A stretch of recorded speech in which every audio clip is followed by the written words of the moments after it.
what are you? Oh, look, you know this. I can't remember how big it was, but that's going to drive me crazy. Whole time this has been like, damn it.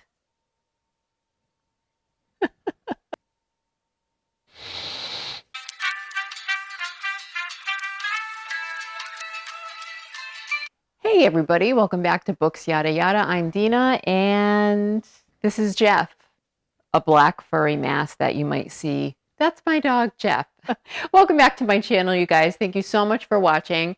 So today what I want to do is try to do a quick weekly wrap-up of what I've been reading this week. And start with the first book by Graham Norton called Holding. I had to remind myself what it was called. We love Graham Norton. And if you remember in our book haul that we did a couple of weeks back. No, it was a few videos back. Anyway, so we did it. Ryan and I, my husband and I did a mini book haul to the Book Barn. I happened to pick this up and I didn't even know that Graham Norton, who is a very famous, especially over in the UK, television talk show host, I never knew he wrote fiction. And it's kind of a cozy Irish detective mystery. I wouldn't put it in the cozy genre. However, it did have that feel to it. I'm going to let Mr. Graham Norton read the synopsis of the book himself. Hello! I'm so excited to be bringing out my first novel, Holding. I can't wait to hear what you think of it. Holding's not the novel I planned to write, at least not at first. But I found as I wrote more and more about the characters that live in Duneen and how their lives have become suspended somehow due to grief, due to unhappiness, due to fear of failure, that I wanted to treat them sympathetically and warmly. The story starts with a body being discovered on a building site in the town. The body's been there a long time, and so the secret has been very well concealed. PJ Collins, the town's only policeman, whose biggest professional challenge up to now has been organising the parking for the school fair, is the one who has to unravel this mystery, to pick apart these very tightly tied knots and bring everything out into the open. So yeah, so isn't that cool hearing it from Graham Norton, right? And when we think of Graham Norton, we usually think of this. An orgy on the plane. Have sexy time on a plane. That is like the worst reading. Great time, and I was like so... He's Mr. Funny Guy, right? And so, so reading this book was an absolute pleasure. This was his debut novel, and since this book, he's written 2 or 3 other books as well along the same lines where they're Irish mystery books. As his debut, I wasn't floored by it, I have to be honest, even though I'm a huge Graham Norton fan. But I was definitely impressed by the fact that it wasn't what I was expecting at all. I was kind of expecting it to be wittier, to be more Graham Norton, right? And it wasn't. It was actually this story set in this small town, as you heard, called Duneen. And they find a body. You start to learn about all of the different characters in the book. And that's one thing I'm going to say is there's a lot of different characters in the book. So you really have to kind of pay attention. And for me, with a really short attention span, that was kind of tough because sometimes I was like, who is that? And oh yeah, right. So there are a lot of different characters, which I thoroughly did enjoy though, as soon as I, got my focus on, right? They're very quirky characters living in this small Irish town, and they all have secrets. They all have these long buried secrets that they've just sort of been living with. Some of them knew about the secrets. Some of them didn't know about the secrets. And a lot of these people are just living these very perfunctory sort of lives. However, deep down, there's something that they're hiding. And that's hence the title, Holding. They're holding back information. They're holding back secrets that they thought would long stay buried. They don't. So everything comes to the surface in the end. So again, it was thoroughly enjoyable. It was a great mystery. Definitely had those elements that you always desire in a good mystery, which is that great hook and twist at the end. It definitely did that. I gave this book 3.5 out of 5 stars. So I thoroughly enjoyed this book. So if you love a good Irish mystery, I think you would really enjoy this. I'm definitely going to read the rest of Graham Norton's books. The next one I read was Death in the Family by Tessa Wegert. Oh my God, you guys, I'm like having a really good streak this month with finding debut detective or police procedural novels, which is so amazing because I'm such a huge fan of police procedurals. This is a book that is definitely in the same vein of the Golden Age, Agatha Christie, closed circle, locked room type books. And again, as I mentioned before, this is number one, the Shana Merchant novels. This came out in February of this year. I found this at the Book Barn. Again, this was part of that book haul that Ryan and I did. So what you have in this book, a very wealthy family who are called the Sinclairs. They own a vacation home in the Thousand Islands region of upstate New York, which I thought was really cool because I'd never read anything that used the Thousand Islands region as a setting. So this family has this summer home that they use as a retreat. So the matriarch of the family, the grandmother, is very, very old. She's in her 90s.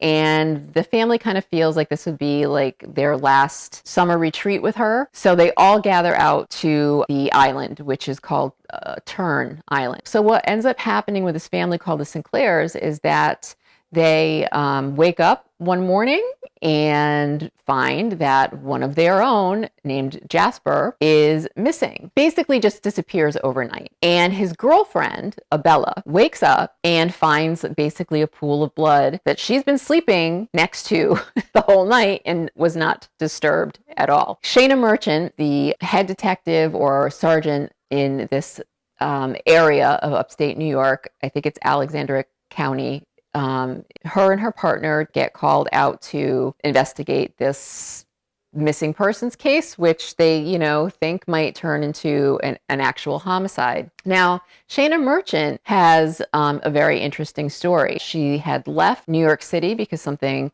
awful happened to her there. As a detective, decides to, for her own mental health, move away with her boyfriend, make a clean slate, get away from the horror that she had faced in New York City. She settles into this area of New York, upstate New York. They get called out to the case. They are trying to find out what happened to Jasper. Is Jasper dead? Is Jasper alive? How could he make it off the island? Because guess what, you guys? There's a nor'easter. Yes, there's a nor'easter that happens and the power goes out. So Shana and Tim are stuck on the island with this family of 9 people and the housekeeper or the maintenance dude. And so they're stuck on the island. And so what they have to do is interview all of the suspects, which everybody is a suspect, go through and try to find out what actually happened. Well, I'm not going to spoil anything for you at all, but this was a great book, you guys. If you love Agatha Christie, if you love that locked room feel, you will absolutely love this book. And I'm telling you, it's impressive for a debut. So I am very happy that I picked this one up because the second book in the series is actually out in a few weeks. So I will be definitely adding that to my December TBR. It was just so well done, and I really enjoyed Shana Merchant's character. She's a smart, sassy, savvy woman. She's very strong. She is dealing with PTSD, so she has some flashbacks, and that sort of interrupts a little bit the investigation.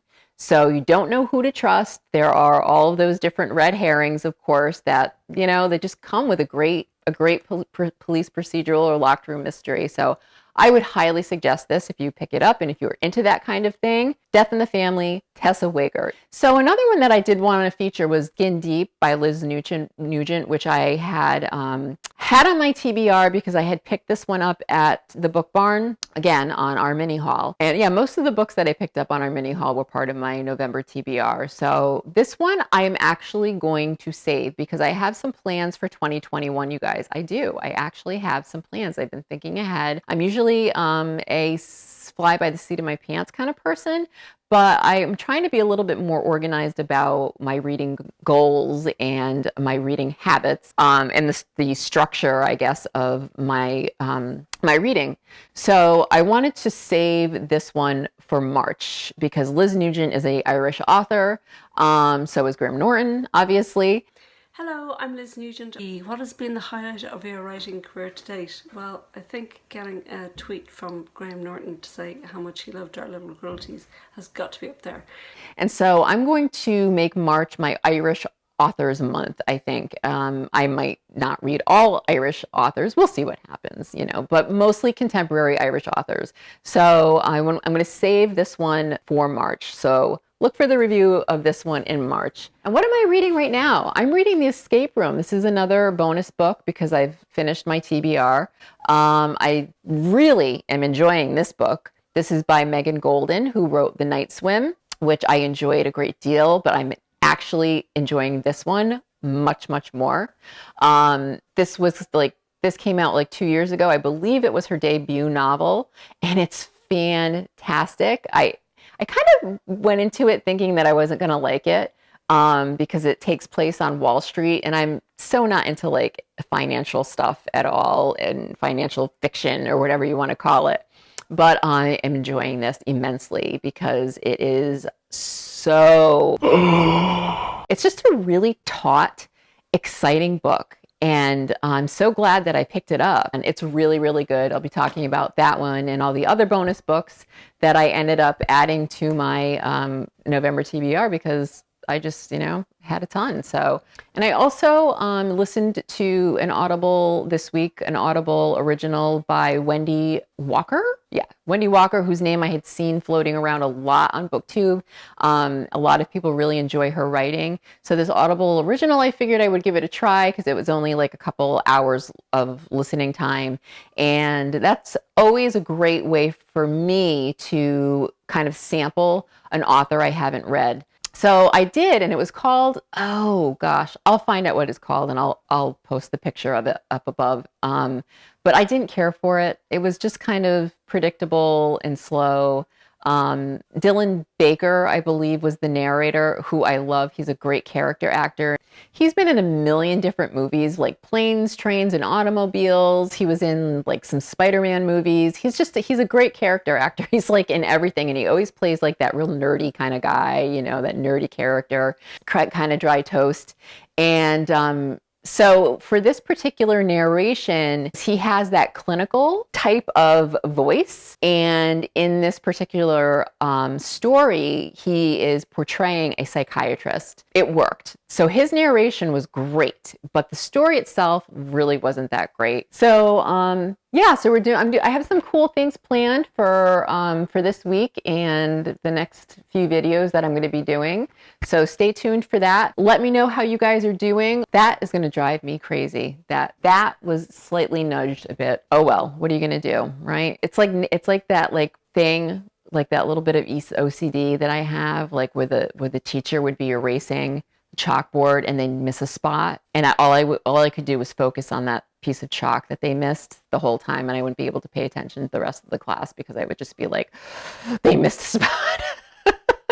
I know. Anyway, yeah, so I have some cool things in store. What are you guys reading? How are you doing? How are you doing with your November reading goals? Just talk to me, you guys. Let me know what's going on, and I will see you soon.